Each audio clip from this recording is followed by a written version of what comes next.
जब भी हम इस दुनिया में प्यार की निशानी की बात करते हैं तो ज्यादातर लोगों के दिमाग में सिर्फ ताजमहल ही आता है।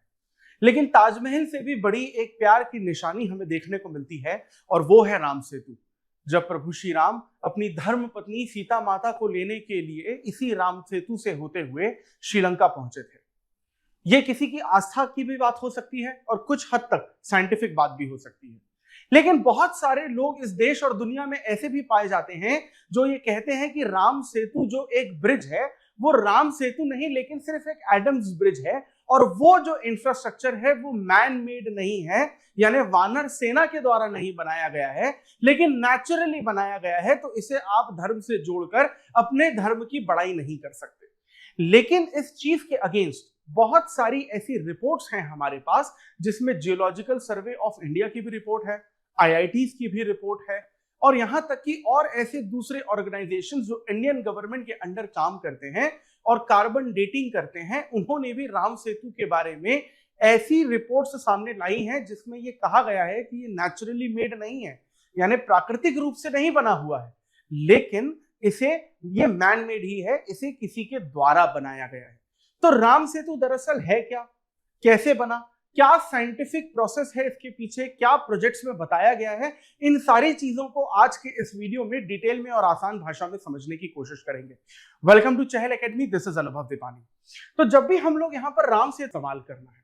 तो जब हम लोग यहाँ पर राम सेतु की बात करते हैं तो सीधे तौर पर हम ये देखते हैं कि वाल्मीकि जी के द्वारा लिखी गई जो रामायण है उसमें हमें इसका उल्लेख देखने को मिलता है। पूरी ये रामायण की कहानी जो है अलग अलग कैरेक्टर से तो मिलकर बनी ही है, लेकिन राम सेतु इसका एक यहाँ पर बहुत बड़ा इंपॉर्टेंट पार्ट है, जहां पर बेसिकली प्रभु श्री राम अपनी वानर सेना के साथ श्रीलंका गए थे,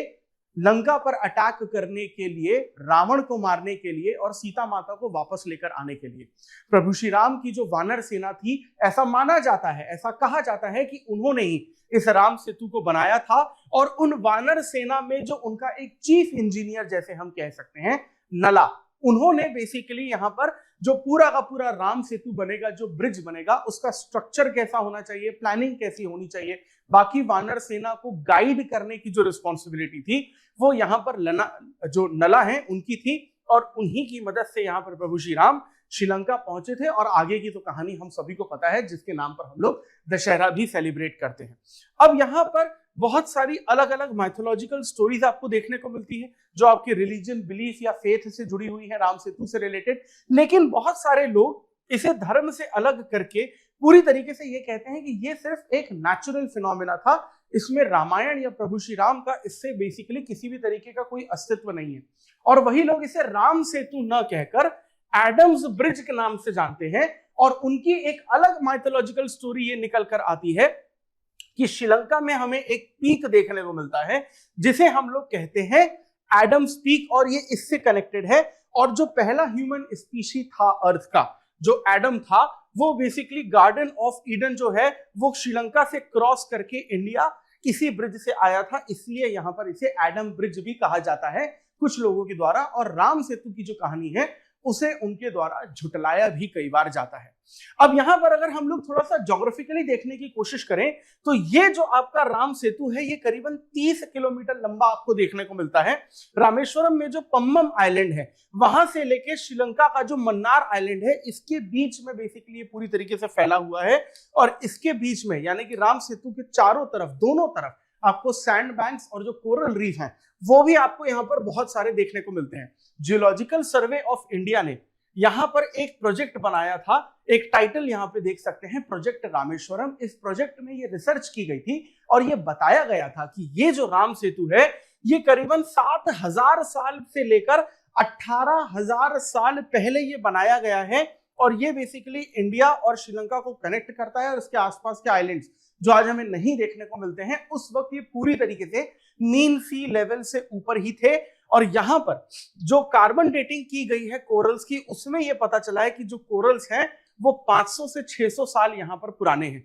यहां तक कि इंडियन इंस्टीट्यूट ऑफ टेक्नोलॉजी यानी आईआईटी ने भी इसके बारे में यहां पर स्टडी की है, और आईआईटी का यह कहना है कि अगर इस राम सेतु को किसी भी तरीके से नुकसान पहुंचाया गया या अगर डिस्ट्रॉय किया गया किसी भी तरीके से, तो ये जो पाक स्ट्रेट है यानी कि इंडिया और श्रीलंका के जो बीच का रीजन आपको देखने को मिलता है, इसे बेसिकली इकोलॉजिकली बहुत ज्यादा नुकसान जो है देखना पड़ेगा, क्योंकि बहुत सारी मरीन बायोडायवर्सिटी या लोकल सिस्टम या एक्वाटिक इकोसिस्टम या कोरल रीफ इस राम सेतु पर पूरी तरीके से डिपेंडेंट है। यानी कि ये राम सेतु की थ्योरी सिर्फ हिंदुइज्म से ही रिलेटेड नहीं है, लेकिन यहाँ पर इन्वायरमेंट एंड इकोलॉजी और पूरी तरीके से यहाँ पर इन्वायरमेंट से भी कनेक्टेड है, साइंटिफिकली सही बताई गई है। ये बात इसलिए हम लोग यहाँ पर कर रहे हैं कि इसे नष्ट करना एनवायरनमेंट के लिए नुकसानदायक है, क्योंकि हमें यहाँ पर सेतु समुद्रम कनाल प्रोजेक्ट एक देखने को मिलता था, जिसमें बेसिकली क्या है कि इंडिया से श्रीलंका जाने का आपका एक कनाल प्रोजेक्ट था। अगर ये बनाया जाता है तो ये काफी ज्यादा नुकसान जो है वो पहुंचा सकता है एनवायरनमेंट एंड इकोलॉजी को। अब सबसे बड़ा क्वेश्चन ये है, क्या राम सेतु मैन मेड है? यानी कि मैनमेड इसका मतलब क्या मानवों के द्वारा, या फिर जैसा हम कहानियों में पढ़ते हैं कि प्रभु श्री राम की जो वानर सेना थी, क्या उनके द्वारा ये बनाया गया है? तो यहां पर आप ये समझिए कि एक और रिपोर्ट में हमें ये साइंटिफिकली पता चलता है कि 15th सेंचुरी तक, यानी कि 1480 तक ये जो राम सेतु था वो एकदम क्लियरली दिखाई देता था हमें। आज तो बेसिकली क्या है कि पानी के नीचे थोड़ा सा जा चुका है, क्योंकि आज हम लोग ग्लोबल वार्मिंग क्लाइमेट चेंज इतना कर चुके हैं कि जो सी लेवल है वो पूरी तरीके से राइज हो चुका है, तो राम सेतु जो है डूब चुका है काफी हद तक। लेकिन 1480 तक अगर आप टाइम पीरियड को देखें तो राम सेतु पूरी तरीके से मीन सी लेवल से ऊपर क्लियरली यहां पर दिखाई देता था। लेकिन नेचुरल कैलामिटीज इतनी आई हैं, जैसे कि हम लोग ग्लोबल वार्मिंग देख रहे हैं या फिर कई बार सुनामीज भी हमें देखने को मिली है, उस वजह से जो राम सेतु है ये पूरी तरीके से यहां पर डूब चुका है। अब यहां पर हम लोग इस रिपोर्ट में फिर से ये देखते हैं कि यहां पर लाइमस्टोन शोल्स जो हैं, जो पत्थर हैं लाइमस्टोन, वो इसमें है और वो नेचुरली अलग अलग रीजन के हैं। तो उन्हें अगर एक जगह लाया गया है तो वो नेचुरली नहीं आए हैं, यानी मैन मेड ही है। तो इस रिपोर्ट में तो बेसिकली यही कहा जा रहा है कि यहाँ पर जो राम सेतु है वो पूरी तरीके से मैन मेड है, और उसको अगर हम लोग माइथोलॉजिकल स्टोरी से कनेक्ट करने की कोशिश करें तो यही कहा जा सकता है कि प्रभु श्री राम की वानर सेना के द्वारा ही बेसिकली ये बनाया गया था। इसके अलावा कई और आपको यहाँ पर जीआईएस और अलग अलग ज्योग्राफर्स की रिपोर्ट्स भी आपको देखने को मिलती है, जिसमें ये कहा गया बार बार कि हाँ ये मैनमेड है, क्योंकि इसमें जो पत्थरों का इस्तेमाल किया गया है वो सारे के सारे पाक स्ट्रेट के एक एरिया के नहीं है, अलग अलग एरिया के रीजन के हैं। तो वो एक साथ अगर आए हैं तो वो नेचुरली एक साथ यहाँ पर नहीं आ सकते। अब अगर यहाँ पर आप सैटेलाइट इमेज भी देखते हैं तो ये सैटेलाइट इमेज भी बेसिकली आपको देखने को मिलती है कि काफी ज्यादा क्लियर है, और ये जो बेसिकली राम सेतु जिस तरीके से आपको दिख रहा है सैटेलाइट इमेज से, उसमें ये बताया गया है, ये इंडियन साइंटिफिक डिपार्टमेंट की रिपोर्ट की हम लोग बात कर रहे हैं कि ये पूरी तरीके से ह्यूमन इंटरवेंशन है, यानी कि बिना ह्यूमंस की मदद के, ह्यूमन स्पीशीज की मदद से इसे नहीं बनाया जा सकता था। तो इस पर आपकी क्या राय है? क्या राम सेतु सच में प्रभु श्री राम की वानर सेना के द्वारा बनाया गया था, या फिर सिर्फ ये एक माइथोलॉजिकल स्टोरी है? आप इसके बारे में क्या कहते हैं? आप इसे राम सेतु मानते हैं या आप इसे एडम्स ब्रिज मानते हैं? और अगर आप राम सेतु इसे मानते हैं तो क्या आपका ये मानना है कि प्रभु श्री राम की वानर सेना के द्वारा ही इसे बताया गया था, या फिर इसे धर्म से जोड़कर बिना वजह इसे बढ़ा चढ़ाकर बताया जाता है? आपकी इसमें क्या राय है जरूर बताइएगा कमेंट सेक्शन में, हम आपकी राय इस पर जरूर जानना चाहेंगे।